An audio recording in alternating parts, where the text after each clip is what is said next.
Hello everybody and welcome to another Fallout 76 event video. Today we're going to be doing an event called Radiation Rumble. This is one of the most technical events in the game. Some up here guarding the stash of my crew. Don't expect a reward if my people go down. Their survival is a priority.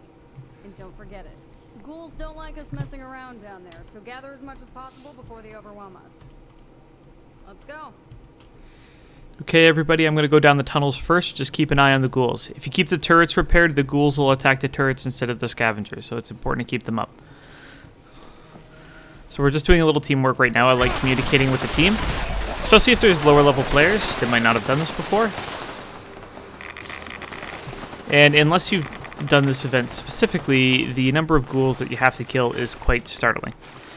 Now, as Marie Copeland said, we have to protect the scavengers and collect the ore. So there's 4 scavengers that we have to keep alive, and we have to collect 100 ore and bring it up. If we don't bring up at least 40 ore, you won't complete the event when the timer ends. So we have a 10-minute timer on it. We won't complete if we don't bring up any ore. If we get to 100 ore, the event ends immediately and we win. So the scavengers...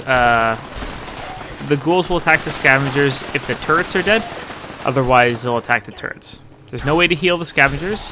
In patch 25 you used to be able to heal them with flame attacks and friendly fire. That's not the case anymore.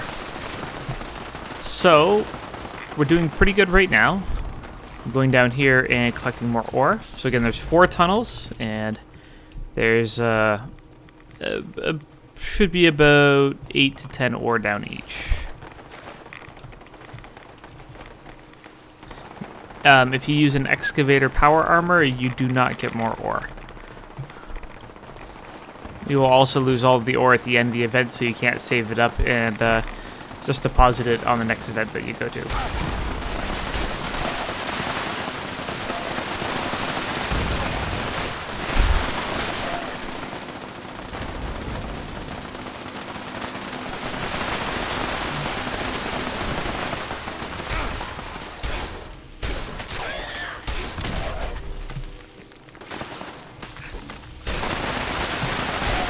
So while I'm headed across the next tunnel, I'm just making sure that the turrets are repaired, and we're on top of the ghouls.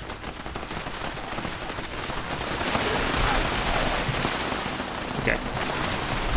Now, down the tunnels, there's so much radiation that unless you have a power armor, a Chinese stealth suit, or a hazmat suit, you will immediately die from radiation.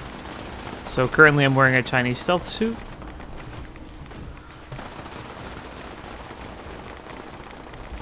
So the key to this one is teamwork. Everybody at least helping out.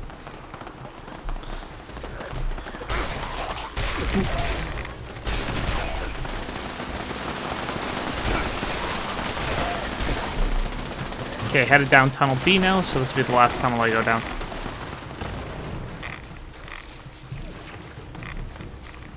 So...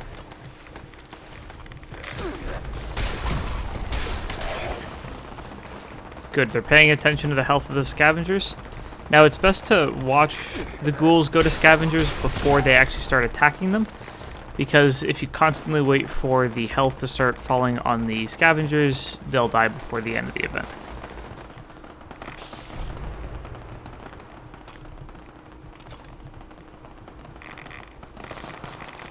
Ooh, that was quick.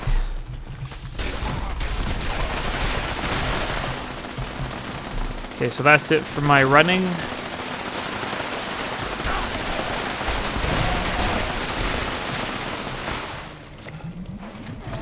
Alright, I'm gonna get some ore in just so we get a reward. And I'm gonna fight off ghouls for the rest of this because I will be able to bring up much more product. Ore.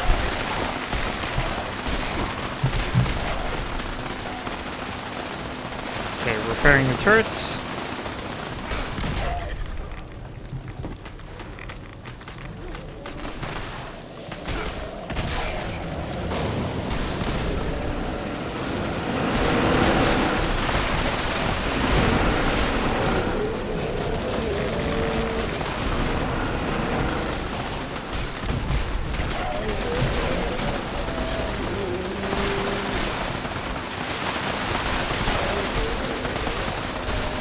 because I brought up enough ore, we got a wave of harder enemies. So at 40 and 80, we get waves of baddies that come up.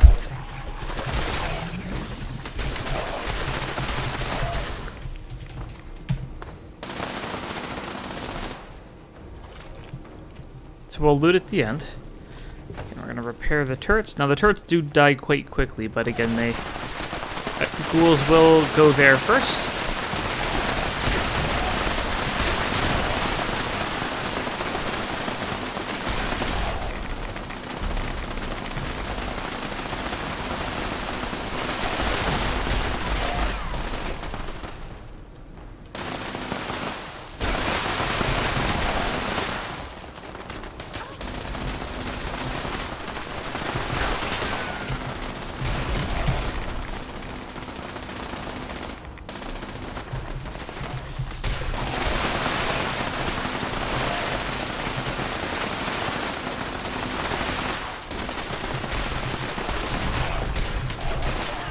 So if you have enough players who are good, you don't really have to worry.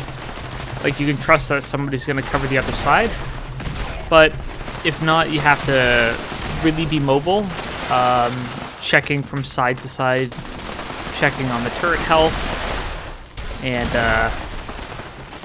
you know, you'll sort of get that turret just broke there, but you'll essentially get a wave of ghouls that'll build up on the turret, and then you just come up and pop them out. So we got some more ghouls coming up, but they'll get stuck on that turret. See? Now, explosives are handy. I happen to have a perk called Hack and Slash, which blows up quite a lot of ghouls.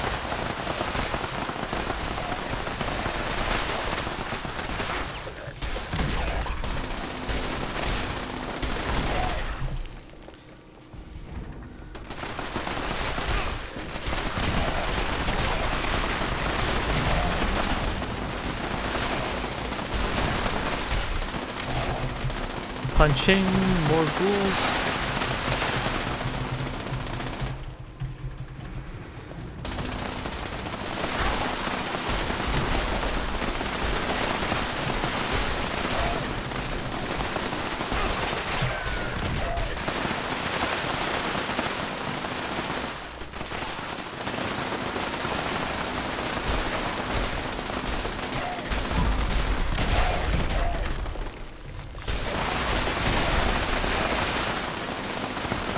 So for people who are familiar with this event, can really get it done quickly. These players are not super familiar with the mechanics of it, and explaining it mid-fight right now would be somewhat tough. So again, as long as we have 40 ore, we are going to get at least a base tier of reward, and now it's just about keeping the rest of the scavengers alive.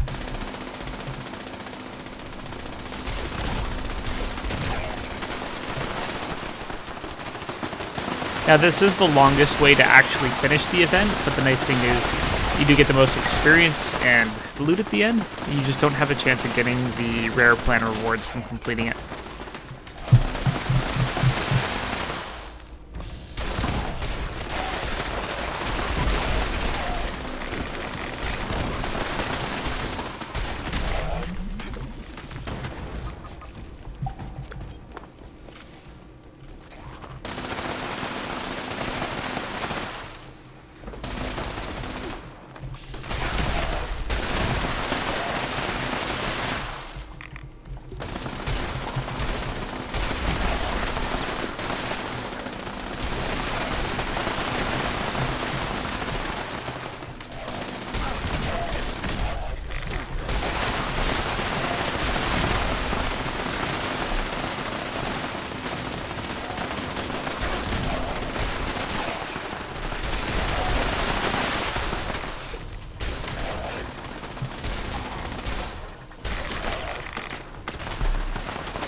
Do a bit of recovery there. We did lose another scavenger just now.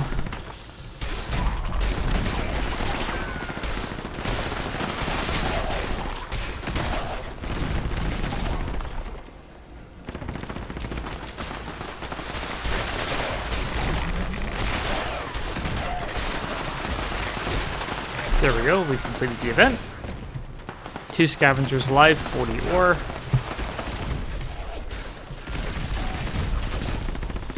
So for it, we get some basic rewards. Again, no rare plans because we didn't get... if you bring back 100 ore with 4 scavengers alive, you have the highest chance of those rewards. So this event is definitely worth looting. We're going to do a full loot of it here, and then a breakdown of what we got. So we did kill, I think, 3 or 4 legendaries. So we're going to use this time to find them.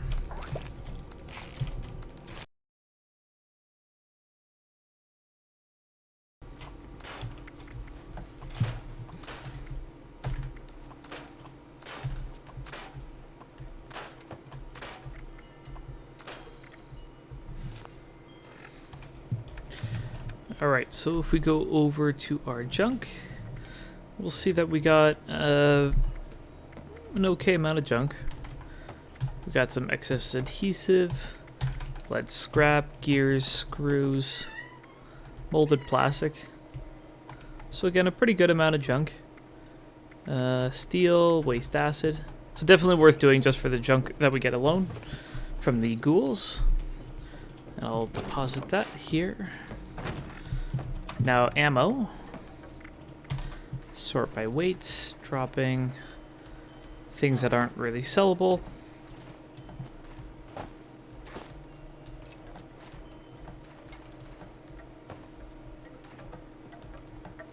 So this is basically all of the sellable ammo here, and we do get quite a lot of ammo for it. So now if you're using ammo to kill the ghouls, you don't get quite the same, but that's the perk about being melee. But yeah, we got about 500 caps worth. Yeah, just over 500 caps worth. And the last will be the legendaries. So, got a Ghoul Slayer's War Drum, which is going to get dropped because it weighs 8 pounds. We got a regenerating heavy robot left arm, which will get a script. Ghoul Slayer's chest piece. I'm probably going to drop this because it's only 9 script and it weighs 8 pounds. Correction, I'm going to drop it. Ghoul Slayer's pickaxe, 3-star legendary. That's going to the script machine. Suppressor's multi-purpose axe. That's going towards the script machine. Nocturnal M79. How much does that weigh? 15 for 7? Yeah, that's getting dropped.